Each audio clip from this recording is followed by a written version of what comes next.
So now we are going to understand the structure of sarcomere. So ivaga ನಾವು sarcomere ನ structure ಅನ್ನು ನಾವು ಅರ್ಥ ಮಾಡ್ಕೊಳ್ತಾ ಇದ್ದೀವಿ. ಓಕೆ, ಸೊ ನಾವು sarcomere ನ ಸ್ಟ್ರಕ್ಚರ್ ಅನ್ನು ಅರ್ಥ ಮಾಡ್ಕೊಳ್ಳೋದಕ್ಕೆ ಮುಂಚೆ ನಮಗೆ ಗೊತ್ತಿರಬೇಕು ಈ ಥಿನ್ ಫಿಲಮೆಂಟ್ ಅಂದ್ರೆ ಏನು, ಥಿಕ್ ಫಿಲಮೆಂಟ್ ಅಂದ್ರೆ ಏನು. ಓಕೆ, ಸೊ ನಾನೇನು ಹೇಳಿದೆ, ಥಿಕ್ ಫಿಲಮೆಂಟ್ ಅಲ್ಲಿ ಏನಿರುತ್ತೆ, ಆಕ್ಟಿನ್ ಇರುತ್ತೆ.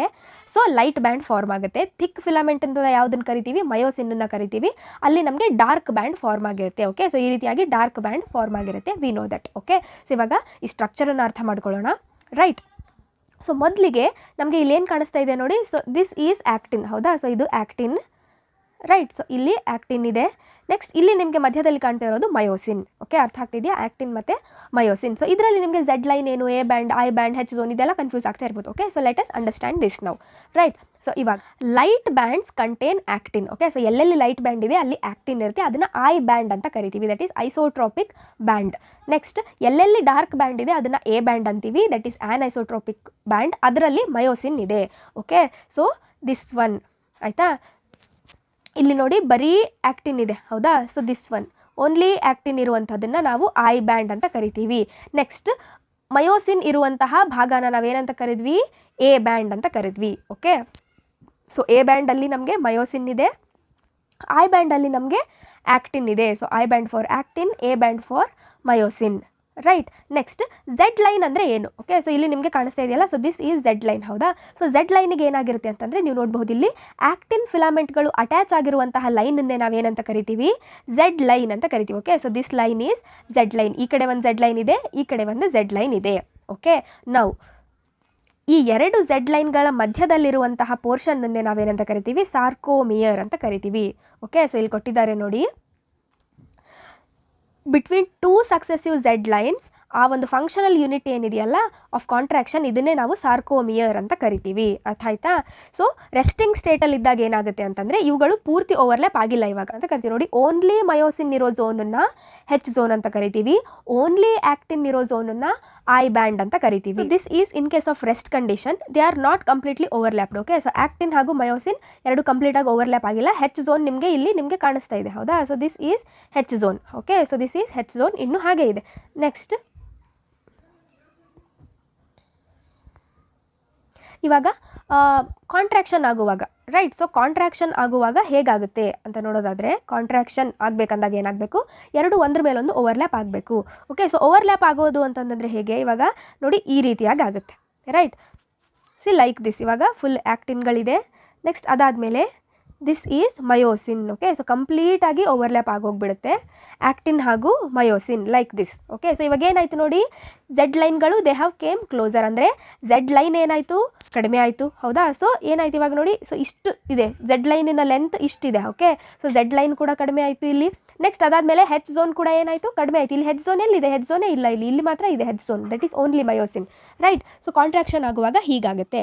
Okay, so this is the structure of sarcomere. Next ಇವಾಗ ನಾವು ನೋಡುವಂತಹದ್ದು ಕಾಂಟ್ರಾಕ್ಷನ್ ಹೇಗಾಗುತ್ತೆ, ಮಸಲ್ ಕಾಂಟ್ರಾಕ್ಷನ್ನ ಮೆಕ್ಯಾನಿಸಮ್ ಹೇಗೆ. ಸೊ ಈ ಒಂದು ಮೆಕ್ಯಾನಿಸಮ್ ಆಫ್ ಮಸಲ್ ಕಾಂಟ್ರಾಕ್ಷನ್ ಏನಂತ ಹೇಳ್ತಾರೆ, ಸ್ಲೈಡಿಂಗ್ ಫಿಲಮೆಂಟ್ ಥಿಯರಿ ಅಂತಲೂ ಕರಿತೀವಿ. ಓಕೆ, ಬಿಕಾಸ್ ಏನಾಗುತ್ತೆ, ಸ್ಲೈಡ್ ಆಗುತ್ತೆ ಫಿಲಮೆಂಟ್ಗಳು, ಯಾವುದು ಆ್ಯಕ್ಟಿನ್ನು ಹಾಗೂ ಮಯೋಸಿನ್ ಏನಾಗುತ್ತೆ, ಒಂದ್ರ ಮೇಲೊಂದು ದೇ ಸ್ಲೈಡ್ ಅಕ್ರಾಸ್, ಹೌದಾ. ಸೊ ಹಾಗಾಗಿ ಅದನ್ನು ಸ್ಲೈಡಿಂಗ್ ಫಿಲಮೆಂಟ್ ಥಿಯರಿ ಅಂತ ಕೂಡ ಕರಿತೀವಿ, that is sliding of thin filaments over the thick filament. Next again ಈ ಮಸಲ್ ಕಾಂಟ್ರಾಕ್ಷನ್ ಹೇಗೆ ಸ್ಟಾರ್ಟ್ ಆಗುತ್ತೆ ಅಂತಂದರೆ ಬೈ CNS ಅಂದರೆ ಸೆಂಟ್ರಲ್ ನರ್ವಸ್ ಸಿಸ್ಟಮ್ ಮುಖಾಂತರ ಆಗುತ್ತೆ. ಸೊ ಇವಾಗ ನ್ಯೂರಾನ್ ಏನು ಮಾಡುತ್ತೆ ಅಂತಂದರೆ, ಈ ನ್ಯೂರಾನಲ್ಲಿ ನಾವು ನೋಡಿದ್ವಿ. ಓಕೆ, ಸೊ ಈ ರೀತಿಯಾಗಿ ನ್ಯೂರಾನ್ ಇರುತ್ತೆ, ಇದು ಮಸಲ್ಗೆ ಇದರ ಏನಿದಾವಲ್ವ ಎಂಡಿಂಗ್ಸ್, ನರ್ವ್ ಎಂಡಿಂಗ್ಸ್ಗಳು, they carry a message. Okay, so ಅವುಗಳಲ್ಲಿ ಮೆಸೇಜ್ ನ್ಯೂರೋ ಟ್ರಾನ್ಸ್ಮಿಟರ್ಸ್ ಇರುತ್ತೆ. ಆ ಟ್ರಾನ್ಸ್ಮಿಟರ್ಸ್ಗಳು ಏನಾಗುತ್ತೆ ಅಂತಂದರೆ ಅವುಗಳು ರಿಲೀಸ್ ಆಗಿಬಿಟ್ಟು ಮಸಲ್ಲಿಗೆ ಮೆಸೇಜನ್ನು ಕೊಡುತ್ತೆ ಟು ಕಾಂಟ್ರಾಕ್ಟ್. ಓಕೆ, ಸೊ ಹೇಗಾಗುತ್ತೆ ಅನ್ನೋದು ನೋಡೋಣ ಇವಾಗ.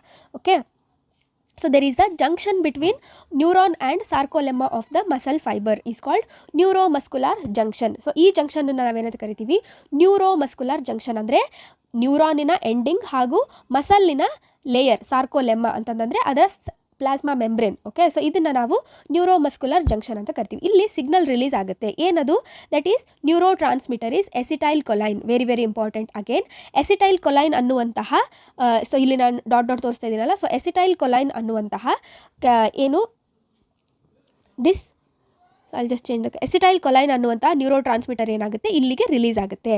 ಓಕೆ, ಸೊ ರಿಲೀಸ್ ಆದಾಗ ಏನಾಗುತ್ತೆ ಅಂದರೆ it generates a action potential. So ಈ ಒಂದು ಆ್ಯಕ್ಷನ್ ಪೊಟೆನ್ಷಿಯಲ್ ಏನಾಗುತ್ತೆ full all along the muscle fibre spread ಆಗಿಬಿಟ್ಟು ಏನಾಗುತ್ತೆ ಅಲ್ಲಿ ಕ್ಯಾಲ್ಶಿಯಂ ಅಯಾನ್ಗಳು ರಿಲೀಸ್ ಆಗುತ್ತೆ. ಎಲ್ಲಿಗೆ? ಸಾರ್ಕೋಪ್ಲಾಸಮ್ಗೆ. ಓಕೆ, ಸೊ ಇಲ್ಲಿಂದ ಏನಾಗುತ್ತೆ ಇವಾಗ ಕ್ಯಾಲ್ಶಿಯಂ ಅಯಾನ್ಗಳು ರಿಲೀಸ್ ಆಗುತ್ತೆ. Okay, so it initiates the release of calcium ions. So ಈ ಕ್ಯಾಲ್ಶಿಯಂ ಅಯಾನ್ಸ್ಗಳು ಏನು ಮಾಡುತ್ತೆ ಹಾಗಿದ್ರೆ ಯಾಕೆ ರಿಲೀಸ್ ಆಗಬೇಕು ಅಂತಂದರೆ, ಸೊ ಈ ಕ್ಯಾಲ್ಶಿಯಂ ಅಯಾನ್ಸ್ಗಳು ಏನು ಮಾಡುತ್ತೆ ಅವುಗಳು ಹೋಗಿಬಿಟ್ಟು ಟ್ರೋಪೋನಿನ್ಗೆ ಬೈಂಡ್ ಆಗುತ್ತೆ. ಓಕೆ, ಸೊ ನಾವು ಇಲ್ಲಿ ನೋಡಿದ್ವಿ ರೈಟ್. ಸೊ ಆ್ಯಕ್ಟಿನ್ ಮೇಲೆ ಇಲ್ಲಿ ಟ್ರೋಪೋನಿನ್ಗಳಿದೆ. ಸೊ ಈ ಟ್ರೋಪೋನಿನ್ಗೆ ಏನು ಮಾಡುತ್ತೆ ಇವಾಗ ಕ್ಯಾಲ್ಶಿಯಂ ಅಯಾನ್ ಹೋಗಿ ಬೈಂಡ್ ಆಗುತ್ತೆ. ಬೈಂಡ್ ಆಗಿಬಿಟ್ಟು ಏನು ಮಾಡುತ್ತೆ ಆವಾಗ ಈ ಟ್ರೋಪೋನಿನನ್ನು ರಿಲೀಸ್ ಮಾಡಿಸುತ್ತೆ ಆ್ಯಕ್ಟಿನಿಂದ. ಓಕೆ, ಸೊ ಕ್ಯಾಲ್ಶಿಯಂ ಇವಾಗ ಟ್ರೋಪೋನಿನ್ಗೆ ಬೈಂಡ್ ಆಗಿಬಿಟ್ಟು ಅದನ್ನು ಹೊರಗಡೆ ತೊಗೊಂಡು ಬರುತ್ತೆ ಆ್ಯಕ್ಟಿನಿಂದ. ಸೊ ಇವಾಗ ಆ್ಯಕ್ಟಿವ್ ಸೈಟ್ಗಳು ಖಾಲಿ ಆಯಿತು. ಓಕೆ, ಸೊ ಆ್ಯಕ್ಟಿವ್ ಸೈಟ್ಗಳು ಇವಾಗ they are available for myosin to get bind. ಹೌದಾ? ಸೊ ಈ ತರಹ ಏನು ಮಾಡುತ್ತೆ ಕ್ಯಾಲ್ಶಿಯಂ ಅಯಾನ್ಗಳನ್ನು ರಿಲೀಸ್ ಮಾಡಿಸ್ಬಿಟ್ಟು ಅಲ್ಲಿ ಮಯೋಸಿನ್ ಇವಾಗ ಈಸಿಯಾಗಿ ಬೈಂಡ್ ಆಗಬಹುದು. ಓಕೆ, ಸೊ ಆ್ಯಕ್ಟಿವ್ ಸೈಟ್ಗಳು ಏನೇನು ಮಯೋಸಿನ್ಗೆ ಬೈಂಡ್ ಆಗೋದಕ್ಕೆ ಬಿಡ್ತಾ ಇದ್ದಿದ್ದಿಲ್ಲ ಈ ಟ್ರೋಪೋನಿನ್ನು, ಸೊ ಅದನ್ನೆಲ್ಲ ಅದು ತೆಗೆದು ಹಾಕುತ್ತೆ ಕ್ಯಾಲ್ಶಿಯಂ ಅಯಾನ್ ಆ ಟ್ರೋಪೋನಿನಿಗೆ ಬೈಂಡ್ ಆಗಿಬಿಟ್ಟು. ಸೊ ಇವಾಗ ATP ಯೂಸ್ ಮಾಡ್ಕೊಂಡ್ಬಿಟ್ಟು ಮಯೋಸಿನ್ ಹೆಡ್ ಏನು ಮಾಡುತ್ತೆ it binds to the active sites on actin. Okay, so this is head. ಹೌದಾ? ಮಯೋಸಿನ್ನ ಹೆಡ್ ಏನು ಮಾಡುತ್ತೆ ನೋಡಿ ATP ಯುಟಿಲೈಸ್ ಮಾಡ್ಕೊಂಡ್ಬಿಟ್ಟು ಇಲ್ಲಿ ಆ್ಯಕ್ಟಿನ್ನಿಗೆ ಬೈಂಡ್ ಆಗಿದೆ. ಓಕೆ, ಸೊ ಬೈಂಡ್ ಆಗಿಬಿಟ್ಟು ಒಂದು ಕ್ರಾಸ್ ಬ್ರಿಡ್ಜನ್ನು ಫಾರ್ಮ್ ಮಾಡುತ್ತೆ. ಓಕೆ, ಸೊ ನಿಮ್ಗೆ ಇಲ್ಲಿ ಕಾಣಿಸ್ತಾ ಇದೆಯಲ್ಲ, so this is cross bridge. ಈ ರೀತಿಯಾಗಿ ಕ್ರಾಸ್ ಬ್ರಿಡ್ಜನ್ನು ಫಾರ್ಮ್ ಮಾಡ್ತು. ಆಯಿತಾ? ನೆಕ್ಸ್ಟ್ ಈ ಕ್ರಾಸ್ ಬ್ರಿಡ್ಜ್ ಫಾರ್ಮ್ ಮಾಡಿ ಏನು ಮಾಡುತ್ತೆ ಅದು ಅಂತಂದರೆ ಈ ರೀತಿಯಾಗಿ ಅದನ್ನು ಹಿಂದಕ್ಕೆ ಮೂವ್ ಆಗುತ್ತದು. ಓಕೆ, ಸೊ ನೆಕ್ಸ್ಟ್ ಏನು ಮಾಡುತ್ತೆ ಅದು ಈ ಕಡೆ ಹಿಂದೆ ಮೂವ್ ಆಗುತ್ತೆ. ಓಕೆ, ಸೊ ಇಲ್ಲಿ ನೋಡ್ತಾ ಇದ್ದೀರಲ್ವ ಸ್ಲೈಡ್ ಆಗುತ್ತೆ. ಆಯಿತಾ? ಸೊ ಫಸ್ಟು ಬೈಂಡ್ ಆಗುತ್ತೆ. ಫಸ್ಟ್ ಸ್ಟೆಪ್ಪಲ್ಲಿ ಬೈಂಡಿಂಗ್, ನೆಕ್ಸ್ಟ್ ಸ್ಟೆಪ್ಪಲ್ಲಿ ಕ್ರಾಸ್ ಬ್ರಿಡ್ಜ್ ಫಾರ್ಮೇಷನ್, ಥರ್ಡ್ ಸ್ಟೆಪ್ಪಲ್ಲಿ ಸ್ಲೈಡಿಂಗ್. ಓಕೆ, ಸೊ ಹೇಗೆ ಸ್ಲೈಡ್ ಆಗುತ್ತೆ ನೋಡಿ ಈ ರೀತಿಯಾಗಿ ಮಯೋಸಿನ್ನ ಹೆಡ್ ಏನಾಗುತ್ತೆ ಹಿಂದಕ್ಕೆ ಸ್ಲೈಡ್ ಆಗುತ್ತೆ. ಓಕೆ, ಸೊ ಹಿಂದಕ್ಕೆ ಸ್ಲೈಡ್ ಆಗಿಬಿಟ್ಟು ಏನಾಗುತ್ತೆ ಅಂತಂದರೆ ಅಲ್ಲಿ there is breaking of cross bridge. Okay, ಯಾಕೆ ಬ್ರೇಕ್ ಆಗುತ್ತೆ ಅಂದರೆ ಇವಾಗ ನೆಕ್ಸ್ಟ್ ಏನು ಮಾಡುತ್ತೆ ಇವಾಗ ಹೆಡ್. ಓಕೆ, ಸೊ ನೆಕ್ಸ್ಟ್ ಏನು ಮಾಡುತ್ತೆ ಇನ್ನೊಂದು ATP ಮಾಲಿಕ್ಯೂಲನ್ನು ತೊಗೊಂಡ್ಬಿಟ್ಟು ನೆಕ್ಸ್ಟ್ ಮುಂದಿನ ಆ್ಯಕ್ಟಿನಿಗೆ ಅದು ಬೈಂಡ್ ಆಗುತ್ತೆ.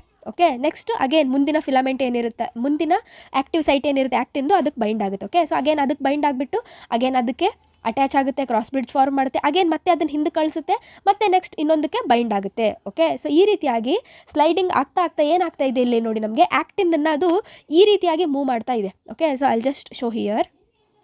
ಇಲ್ಲಿ ನೀವು ನೋಡಿದ್ರಲ್ವಾ, ಸೊ ಹೇಗೆ ಈ ಕಡೆ ಬಂತು ಇದು ಆ್ಯಕ್ಟಿನ್ ಅಂತಂದರೆ ಫಸ್ಟ್ ಹೀಗೆ ಬೈಂಡ್ ಆಯಿತು, ಅದನ್ನು ಈ ಕಡೆ ಮೂವ್ ಮಾಡಿಸಿತು. ಆಯಿತಾ? ಸೊ ಈ ಕಡೆ ಮೂವ್ ಮಾಡಿಸಿ ನೆಕ್ಸ್ಟ್ ಏನು ಮಾಡುತ್ತೆ ಮತ್ತೆ ಇನ್ನೊಂದು ಮತ್ತೆ ಅದ್ರ ಮುಂದಿನ ಆ್ಯಕ್ಟಿವ್ ಸೈಟಿಗೆ ಬೈಂಡ್ ಆಗುತ್ತೆ, ಅಗೇನ್ ಅದನ್ನು ಈ ರೀತಿಯಾಗಿ ಪುಲ್ ಮಾಡುತ್ತದೆ. ಓಕೆ, ಅಂತಂದರೆ ಎಳ್ಕೊಳ್ಳುತ್ತೆ. ಎಳ್ದು ಏನಾಯ್ತು ಇವಾಗ ನೋಡಿ ಕಂಪ್ಲೀಟಾಗಿ ಆ್ಯಕ್ಟಿನ್ ಮಯೋಸಿನ್ ಏನಾಗ್ಬಿಟ್ಟಿದೆ ಎರಡೂ ಒಂದ್ರ ಮೇಲೊಂದು ಓವರ್ಲ್ಯಾಪ್ ಆಗಿದೆ. Okay, so this is mechanism of muscle contraction. Okay, I hope ನಿಮಗೆ ಅರ್ಥ ಆಗಿದೆ ಅಂದ್ಕೊಳ್ತೀನಿ ಈ ಒಂದು ಡೈಗ್ರಾಮ್.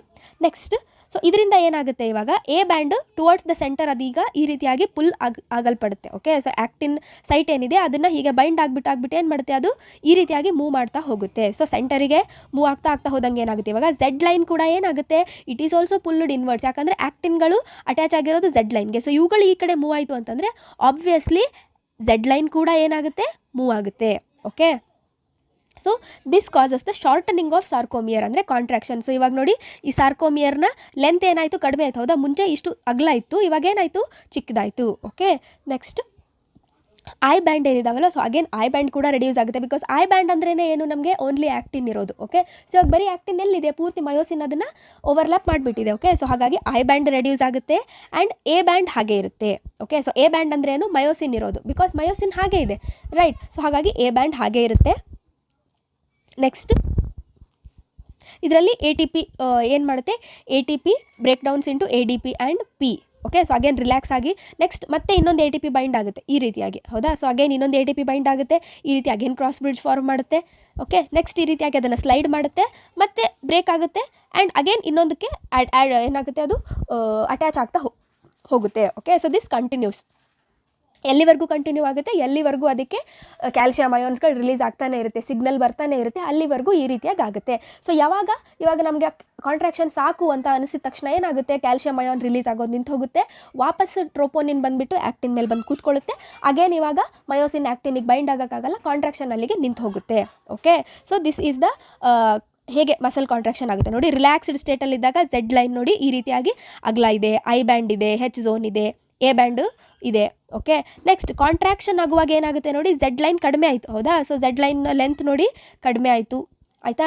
ನೆಕ್ಸ್ಟ್ ಐ ಬ್ಯಾಂಡ್ ಕೂಡ ನೋಡಿ ಕಡಿಮೆ ಆಯಿತು. ಓಕೆ, ಎ ಬ್ಯಾಂಡ್ ಹಾಗೆ ಇದೆ, ಓಕೆ, ಬಿಕಾಸ್ ಅದರಲ್ಲಿ ಓನ್ಲಿ ಮಯೋಸಿನ್ ಅಲ್ವಾ, ಹಾಗೆ ಇರುತ್ತೆ. ನೆಕ್ಸ್ಟ್ ಹೆಚ್ ಝೋನ್ ಕಡಿಮೆ ಆಗುತ್ತೆ. ಓಕೆ, ಯಾಕೆ ಹೆಚ್ ಝೋನ್ ಅಂತಂದರೆ ನೋಡಿ ಓನ್ಲಿ ಮಯೋಸಿನ್, ಹೌದಾ. ಇವಾಗ ಓನ್ಲಿ ಮಯೋಸಿನ್ ಹೇಗಿರುತ್ತೆ, ಬರ್ತಾ ಆ್ಯಕ್ಟಿನ್ ಅದ್ರ ಮೇಲೆ ಬಂದುಬಿಡುತ್ತೆ. ನೆಕ್ಸ್ಟ್ ಮ್ಯಾಕ್ಸಿಮಮ್ ಆಗಿ ಕಾಂಟ್ರಾಕ್ಟ್ ಆದಾಗ ನೋಡಿ ಹೇಗಾಗುತ್ತೆ, ಪೂರ್ತಿ ಆ್ಯಕ್ಟಿನ್ಗಳು ಒಂದ್ರ ಮೇಲೆ ಒಂದು ಓವರ್ಲ್ಯಾಪ್ ಆಗಿದೆ ಆ್ಯಂಡ್ ಮಯೋಸಿನ್. ಓಕೆ, ಸೊ ಇವಾಗ ಕಂಪ್ಲೀಟಾಗಿ ಐ ಬ್ಯಾಂಡ್ ಇಲ್ಲ, ಓಕೆ, ಹೆಚ್ ಝೋನ್ ಇಲ್ಲ, ರೈಟ್. ಆ್ಯಂಡ್ 2 ಸಾರ್ಕೋಮಿಯರ್ಗಳು ಈ ರೀತಿಯಾಗಿ ನಿಮಗೆ ಕಾಣಿಸುತ್ತೆ. Okay, so this is sliding filament theory of muscle contraction. Okay, ನಾನು ಹೇಳಿದ್ನಲ್ವ ಪ್ರೊಸೆಸ್ ಎಲ್ಲಿವರೆಗೂ ಕಂಟಿನ್ಯೂ ಆಗುತ್ತೆ, ಎಲ್ಲಿವರೆಗೂ ಕ್ಯಾಲ್ಶಿಯಂ ಅಯಾನ್ಸ್ಗಳು ರಿಲೀಸ್ ಆಗೋವರೆಗೂ. ಓಕೆ, ಕ್ಯಾಲ್ಶಿಯಂ ಅಯಾನ್ಸ್ಗಳು ರಿಲೀಸ್ ಆಗೋದು ನಿಂತು ಏನು ಮಾಡುತ್ತೆ, ಅವುಗಳು ವಾಪಸ್ಸು ಸಾರ್ಕೋಪ್ಲಾಸಮ್ ಅಂತಂದರೆ ಅದರ ಎಂಡೋಪ್ಲಾಸಮ್ ಏನಿರುತ್ತೆ ಅದು ಎಂಡೋಪ್ಲಾಸ್ಮಿಕ್ ರೆಟಿಕ್ಯುಲಮ್ಗೆ ಹೋಗುತ್ತೆ. ಸೊ ಇದರಿಂದ ಮತ್ತೆ ಅಗೇನ್ ಏನಾಗುತ್ತೆ, ಝೆಡ್ ಲೈನ್ಸ್ಗಳು ವಾಪಸ್ ತಮ್ಮ ಒರಿಜಿನಲ್ ಪೊಸಿಷನ್ನಿಗೆ ಬರುತ್ತೆ, ರಿಲ್ಯಾಕ್ಸ್ ಆಗುತ್ತೆ. ಓಕೆ, ಈ ರೀತಿಯಾಗಿ ಆಗುತ್ತೆ. ಓಕೆ, ಸೊ ನಾವು ಇದರಲ್ಲಿ ಇನ್ನೊಂದು ಇಂಪಾರ್ಟೆಂಟ್ ಥಿಂಗ್ ಏನು ಅಂತಂದರೆ ನೋಡಿ, ಈ ರೀತಿಯಾಗಿ ಕಂಟಿನ್ಯೂಸ್ ಆಗಿ ರಿಪೀಟೆಡ್ ಆಗಿ ಮಸಲ್ಗಳು ಆ್ಯಕ್ಟಿವೇಟ್ ಆಗ್ತಾ ಇದ್ದರೆ there will be accumulation of lactic acid, because there is anaerobic. ನಾವು ಆ್ಯನ್ಎರೋಬಿಕ್ ರೆಸ್ಪಿರೇಷನಲ್ಲಿ ನೋಡ್ತೀವಿ ಲ್ಯಾಕ್ಟಿಕ್ ಆ್ಯಸಿಡ್ ಫಾರ್ಮೇಷನ್ ಆಗುತ್ತೆ, ಬಿಕಾಸ್ ಅಲ್ಲಿ ಆಕ್ಸಿಜನ್ನ ಕೊರತೆ ಆಗುತ್ತೆ ಅಂತ ಹೇಳಿ. ಓಕೆ, ಸೊ ಅದರಲ್ಲಿ ಏನಾಗುತ್ತೆ ನಮಗೆ, ಇಟ್ ಕಾಸಸ್ ಫಟೀಗ್. ಓಕೆ, ಸೊ ಮಸಲ್ಗಳಲ್ಲಿ ಫಟೀಗ್ ಅಂತಂದರೆ ಮಸಲ್ಸಿಗೆ ಸುಸ್ತಾಗುವಂಥದ್ದು. ಓಕೆ, ಸೊ ಮಸಲ್ಸಲ್ಲಿ ಇರುವಂತಹ ಪಿಗ್ಮೆಂಟ್ ಯಾವುದು ಅಂತಂದರೆ ಮಯೋಗ್ಲೋಬಿನ್. ಓಕೆ, ನಮ್ಮ ಬ್ಲಡ್ಡಲ್ಲಿ ಇರೋದು ಹಿಮೋಗ್ಲೋಬಿನ್. ಓಕೆ, ಸೊ ಮಸಲ್ಸಲ್ಲಿ ಒಂದು ಸ್ಪೆಷಲ್ ಪಿಗ್ಮೆಂಟ್ ಇದೆ, that is myoglobin. Okay, again it is a red coloured pigment. ಇದು ಆಕ್ಸಿಜನ್ ಸ್ಟೋರ್ ಮಾಡೋ ಕೆಲಸನ ಮಾಡುತ್ತೆ ಮಸಲ್ಸಲ್ಲಿ. ಓಕೆ, ಇನ್ನು ನೆಕ್ಸ್ಟ್ ಈ ಮಸಲ್ಸ್ಗೆ ಅದು ರೆಡ್ಡಿಶ್ ಅಪಿಯರೆನ್ಸನ್ನು ಕೊಡುತ್ತೆ, ಹಾಗಾಗಿ ಮಸಲ್ಸ್ಗಳು ನಮಗೆ ರೆಡ್ ಕಲರ್ ಆಗಿ ಕಾಣಿಸುವಂಥದ್ದು. ಓಕೆ, ಸೊ ಯಾವ ಮಸಲ್ಸ್ಗಳಲ್ಲಿ ಈ ಮಯೋಗ್ಲೋಬಿನ್ ಜಾಸ್ತಿ ಇರುತ್ತೆ ಅದನ್ನು ನಾವು ರೆಡ್ ಫೈಬರ್ಸ್ ಅಂತ ಕರಿತೀವಿ. ಅದಲ್ಲದೆ ಇದರಲ್ಲಿ ಜಾಸ್ತಿ ಮೈಟೊಕಾಂಡ್ರಿಯಾ ಕೂಡ ಇರುತ್ತೆ. ಯಾಕೆ ಅಂತಂದರೆ ಜಾಸ್ತಿ ನಮಗೆ ಲಾರ್ಜ್ ಅಮೌಂಟ್ ಆಫ್ ಆಕ್ಸಿಜನ್ ಏನಿರುತ್ತಲ್ವ, ಸೊ ಅದನ್ನು ಜಾಸ್ತಿ ಯೂಸ್ ಮಾಡ್ಕೊಂಡ್ಬಿಟ್ಟು ATP ಪ್ರೊಡ್ಯೂಸ್ ಮಾಡೋದಕ್ಕೆ ಹೆಲ್ಪ್ ಮಾಡೋದಕ್ಕೆ ಅದಕ್ಕೆ ಮೈಟೊಕಾಂಡ್ರಿಯಾ ಬೇಕು. ಓಕೆ, ಮೈಟೊಕಾಂಡ್ರಿಯಾದಲ್ಲೇ ಅಲ್ವಾ ATP ಸಿಂಥಸಿಸ್ ಆಗೋದು, ಹಾಗಾಗಿ ಮೈಟೊಕಾಂಡ್ರಿಯಾ ಕೂಡ ಜಾಸ್ತಿ ಇರುತ್ತೆ. ಓಕೆ, ಸೊ ಈ ಮಸಲ್ಸನ್ನು ನಾವು ಏರೋಬಿಕ್ ಮಸಲ್ಸ್ ಅಂತ ಕರಿತೀವಿ. ಸೊ ಎಲ್ಲಿ ಕಡಿಮೆ ಕ್ವಾಂಟಿಟಿಯಲ್ಲಿ ಮಯೋಗ್ಲೋಬಿನ್ ಇರುತ್ತೆ ಅವುಗಳು ವೈಟ್ ಕಲರ್ ಕಾಣಿಸುತ್ತೆ. ಓಕೆ, ಸೊ ಅದರಲ್ಲಿ ಮೈಟೊಕಾಂಡ್ರಿಯಾ ಕೂಡ ಕಡಿಮೆ ಇರುತ್ತೆ. ಓಕೆ, ಸೊ ಇವುಗಳಲ್ಲಿ ಆ್ಯನ್ಎರೋಬಿಕ್ ಆಗಿ ನಮಗೆ ಎನರ್ಜಿ ಪ್ರೊಡ್ಯೂಸ್ ಆಗುತ್ತೆ. ಓಕೆ, ನೀವು ನೆನ್ಪಿಟ್ಕೊಳ್ಬೇಕಾಗಿರೋದು ಇದರಲ್ಲಿ 2, ಒಂದು ವೈಟ್ ಫೈಬರ್ಸ್ ಅಂತಂದರೆ ಅದರಲ್ಲಿ ಮಯೋಗ್ಲೋಬಿನ್ ಕಡಿಮೆ ಇದೆ. ಓಕೆ, ರೆಡ್ ಫೈಬರ್ಸ್ ಅಂತಂದರೆ ಅದರಲ್ಲಿ ಮಯೋಗ್ಲೋಬಿನ್ ಜಾಸ್ತಿ ಇದೆ ಹಾಗೂ ಮೈಟೊಕಾಂಡ್ರಿಯಾ ಕೂಡ ಜಾಸ್ತಿ ಇದೆ ಅಂತ ಹೇಳಿ. ಓಕೆ, ಸೊ ನೆಕ್ಸ್ಟ್ ವಿಡಿಯೋದಲ್ಲಿ ನಾನು ನಿಮಗೆ ಸ್ಕೆಲಿಟಲ್ ಸಿಸ್ಟಮ್, ಅದಾದ ನಂತರ next types of joints and then disorders of muscular and skeletal system ಬಗ್ಗೆ ನಾನು ನೆಕ್ಸ್ಟ್ ವಿಡಿಯೋದಲ್ಲಿ ಎಕ್ಸ್ಪ್ಲೇನ್ ಮಾಡ್ತೀನಿ. Happy learning my dear student.